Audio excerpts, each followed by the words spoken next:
You and the Prime Minister have both spoken about the prospect of achieving a majority government win.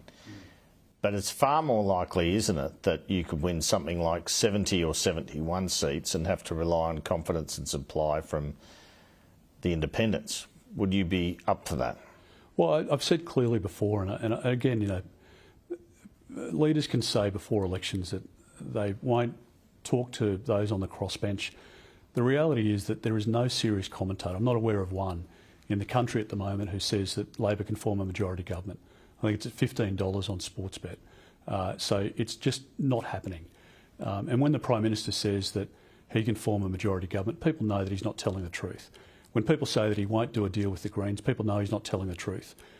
Because the Greens will never do a deal with us. We will never do a deal with the Greens, particularly given now that we know they're a racist, anti-Semitic party, and yet the Prime Minister will jump into bed with Adam Bandt and do a political deal, no question about that. And the Green Teals will only ever support a Labor government. So I think we need to be honest about the fact that if you vote for Monique Ryan, if you vote for Zoe Daniel, if you vote for Kate Chaney, you're voting for Anthony Albanese and a minority government with the Greens. It would be a disaster for But WA. if you won 71? We'll talk with the crossbench, but I can promise you that it's clear from their voting pattern.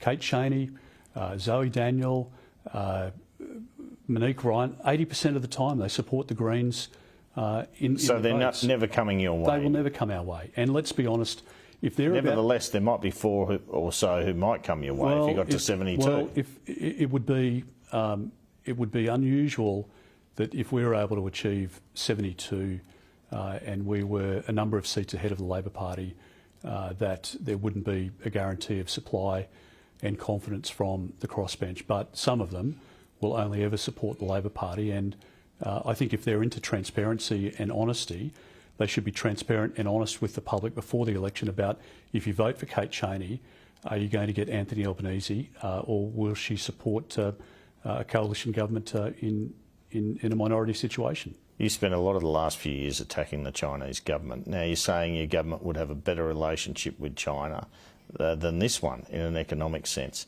It's got to be about votes in seats dominated by Chinese Australians. No, I think it's about openness, and I've spoken to the ambassador about this, about more trading opportunities with us. I think, as John Howard would point out, China has a different leadership today than it did during his period as Prime Ministership. So we have to deal with the scenario before us, and I do believe in free trade. I was part of a government that negotiated the free trade agreement with China, but we need to be honest, as the Prime Minister has been, at least in private, talking about this being a very precarious period, and we need to make sure that we can work with China, have mutual respect, build a trading relationship, and also celebrate an amazing Chinese diaspora community in our country. Well, so what would you say to Chinese Australians who are thinking twice about voting for you? Well, I'd say to them that we are the better party for their family, for their community, and for their country.